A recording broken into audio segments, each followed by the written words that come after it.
Olá pessoal, sejam bem-vindos a mais um review geral do mercado. Hoje, dia 6 de junho, segunda-feira, o Ibovespa interrompeu a sequência positiva de 3 pregões de alta e hoje caiu 0,37. Bolsas americanas fecharam em alta, moeda americana no nosso mercado fechou mais um pregão de baixa. Sexta-feira a gente já tinha perdido praticamente 2% no dólar e hoje caiu mais 1% no nosso mercado.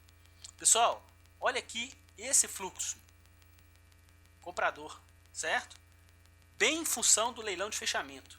Inclusive, lembra que a gente estava comentando nos boletins anteriores que eles estavam com o movimento vendedor no pregão regular e no leilão de fechamento eles estavam incrementando com vendas bem expressivas. Hoje aconteceu a mesma coisa, só que no sentido oposto. Antes do leilão de fechamento eles estavam com cerca de 100 milhões de reais de saldo positivo e no leilão eles pularam para 320 milhões de reais, ou seja, cerca de 220 milhões de reais de saldo comprador no leilão de fechamento para os ativos do segmento Bovespa, ok? No mercado futuro, o ambiente vendedor, inclusive, antes do leilão de fechamento, eles estavam com 100 positivos e 180 negativos para o mercado futuro. Até então, net negativo, tranquilo, inclusive colaborando com a queda observada para o nosso Ibovespa. Só que esse leilão de fechamento, eles atuaram aí na ponta compradora com maior ênfase. Depois a gente vai até comentar isso em relação aos ativos aqui. Vamos dar uma olhada antes nos nossos contratos, como é que foi a movimentação deles no Ibovespa e dólar. Bom, no Ibovespa Futuro, na primeira hora do dia, começaram compradores. A cotação, a gente teve uma variação aqui de 350 pontos em relação ao fechamento de sexta. Só que, pessoal, na segunda hora do dia, o que eles fizeram? Eles inverteram a mão. Passaram de 6 positivo para 47 negativo, entre 10 e 11 da manhã. Ou seja, venderam 53 milhões de reais nesse período. Inclusive é uma venda expressiva para o horário. Bom, continuaram essa toada vendedora durante praticamente todo o pregão. Às 4 horas fizeram um pico de venda em quase 200 milhões. E a gente teve aí nas 2 horas finais do pregão a redução de pouco mais de 30 milhões de reais desse volume vendedor. Em relação à evolução dos preços, a gente sentiu aí que realmente acompanhou a evolução do fluxo e eles ficaram com o preço médio no final do dia em 50.687 e a cotação final em 50.410. Ou seja, tiveram uma projeção de lucro aí de pouco mais de 800 mil reais. No dólar, pessoal, começaram o pregão na ponta compradora, né? E ficaram com esse volume ascendente, inclusive até 12 horas, né? Eles estavam com volume ascendente, ficaram aqui com um pico de um pouco mais de 8 milhões de reais, só que a moeda americana, na primeira hora do dia, já tinha se desvalorizado 16 pontos, depois continuou a desvalorização, e quando chegou aqui às 2 da tarde, em vez deles fazerem movimentação ascendente de fluxo, inclusive que era coerente, já que eles estavam vendendo Ibovespa futuro, era mais que natural eles comprarem o dólar futuro, mesmo porque são produtos inversamente proporcionais. Só que hoje a gente teve um dia atípico. O que é esse dia atípico? A gente teve queda para o Ibovespa futuro e queda para o dólar futuro. Então, o que eles fizeram? A partir de 2 horas, eles começaram um movimento vendedor, um pouco mais intenso, e terminaram praticamente aí com 1,5 milhão, né? Praticamente no 0 a 0, já que esse volume aqui para o dólar futuro é bem pequeno, por parte do que a gente já está acostumado a acontecer pelas corretoras estrangeiras. Isso gerou aí uma projeção de prejuízo de pouco mais de 300 mil reais contra praticamente aqui 800, 900 mil reais de lucro no mercado futuro para o Ibovespa.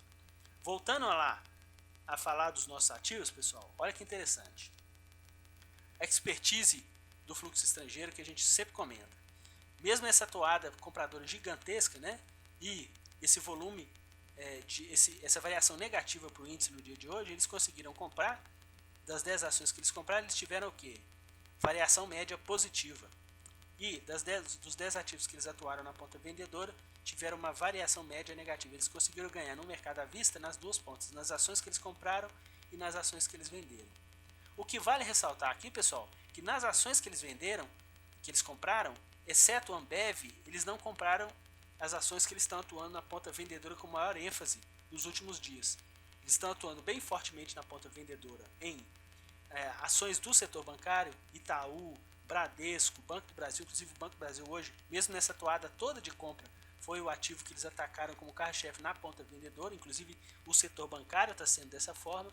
E no caso aqui, Ambev, eles atuaram na ponta compradora, mesmo porque eles estavam atuando bem fortemente na ponta vendedora no ativo, só que sexta-feira eles já compraram cerca de 40 milhões de reais no ativo, o ativo se valorizou um pouco mais de 1%, só que hoje devolveu praticamente 80% dessa valorização, porque caiu 0,9%, eles continuaram nessa toada positiva para a Ambev, mas ainda o net em relação aos últimos dias ainda está vendedor em cerca de 50 milhões de reais em Ambev.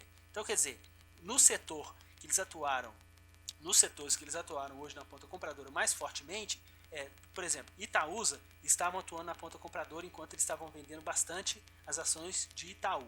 Então continuaram nessa toada.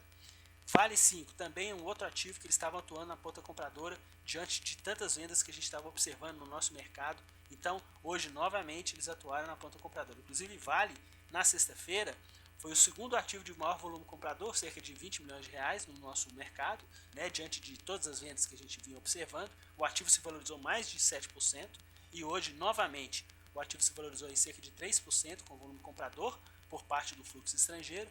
No caso de Petrobras, a Petrobras ON, que é a PT3, ela está sendo atacada hoje na ponta compradora, eles estão com saldo praticamente no 0 a 0, que eles estavam vendendo mais levemente a Petrobras ON e muito mais fortemente a Petrobras PN. Então, eles, com esse movimento de hoje de 24 milhões, praticamente zerou o volume vendedor de Petrobras ON, né? E as ações da Gerdau é aquela sina que a gente costuma fazer com o pessoal aí, quem acompanha nosso canal há mais tempo, que era a sina dos 15 milhões. Geralmente o ativo caía um dia 5% e subia 5% no dia seguinte ou vice-versa. E no dia que ele subia 5%, tinha 15 milhões de compradores pelas corretoras estrangeiras. No dia que ele caía 5%, tinha 15 milhões em vendas pelas corretoras estrangeiras. Então hoje, mais um dia, quase 5% de alta, e hoje a gente pelo menos conseguiu quebrar essa sina dos 15 milhões, né? Eles conseguiram comprar aí um pouco mais de 24 milhões de reais no ativo. Então quer dizer, os ativos que tiveram maior poderio de compra por parte deles hoje, exceto a Ambev, ainda não foram os ativos que eles estão atuando fortemente na ponta vendedora no nosso mercado. Então, como destaque nessa ponta vendedora, a gente tem aqui as ações de Croton. É o tal do boato e fato, né, pessoal? A gente tinha observado, inclusive no último boletim, que eles já tinham vendido cerca de 40 milhões de reais, quer dizer, o ativo, inclusive, continuou a valorização, chegou a ter uma valorização de pouco mais de 1%, e eles já estavam, como diz o pessoal, né, soltando os ativos em relação às vendas, e hoje o ativo teve uma queda mais expressiva de 3,4%. Hoje eles atuaram levemente na ponta vendedora, mesmo porque com esse volume comprador não sobraram muitas vendas por parte dos ativos aí, no caso deles. Bom, então eles tiveram projeção de lucro no mercado à vista, projeção de lucro no mercado futuro muito em função aí do Ibovespa futuro, e nas opções, pessoal, perderam um pouco aqui em Petrobras e tiveram mais um dia de forte lucro nas opções de Vale. No caso de Petrobras aqui, ficaram aqui com uma projeção de alta de pouco mais de 140 mil, certo? Praticamente aí é um volume muito baixo para as opções de Petrobras, aliás, para as opções em si, né, 140 mil como projeção, e também uma variação de prejuízo também bem pequeno, cerca de 34 mil reais. No caso de Vale, eles tiveram compras de calls e vendas de puts, que é a projeção de alta. Então, quer dizer, no caso de Vale, a gente teve novamente, assim como no pregão de sexta-feira, como eles também atuaram na ponta compradora no mercado à vista, a gente teve hoje ponta compradora novamente no mercado à vista e também essa projeção de alta para o mercado de opções. Se a gente somar os dois aqui, cerca de 1 milhão e 600 aí de projeção de alta para Vale no mercado de opções. Vamos dar uma olhada aqui no nosso quadro de opções.